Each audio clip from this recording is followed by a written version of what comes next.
There are obviously people who benefited a great deal from liberalization of the economy, more investment opportunities, but that is a very small number of people.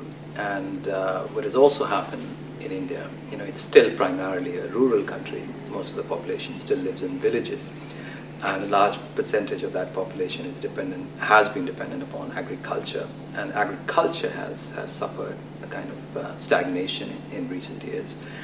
So there's been some horrific statistics, for instance, coming out of India, like 180,000 farmers committed suicide in the last decade or so.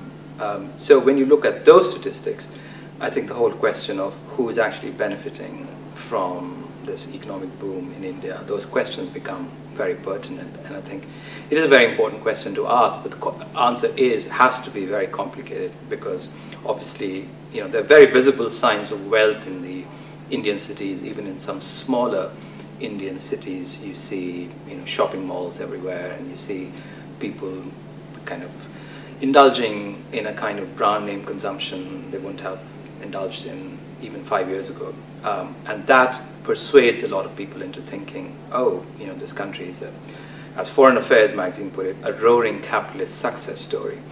But it's simply not true, because once you sort of go behind these glossy surfaces, you find really still sort of levels of destitution that you find in sub-Saharan Africa.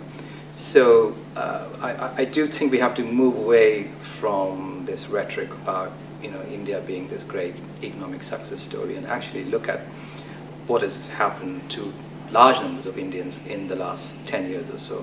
What is going on, whether even this kind of economic growth, which is so dependent on the services sector, whether that is sustainable, whether that is enough to create enough employment, which is a huge problem in a country as populous as India, whether it's creating enough jobs, and whether we are creating enough skilled manpower. I mean, there's so many questions that haven't been asked, or if they've been asked, they haven't been sufficiently investigated.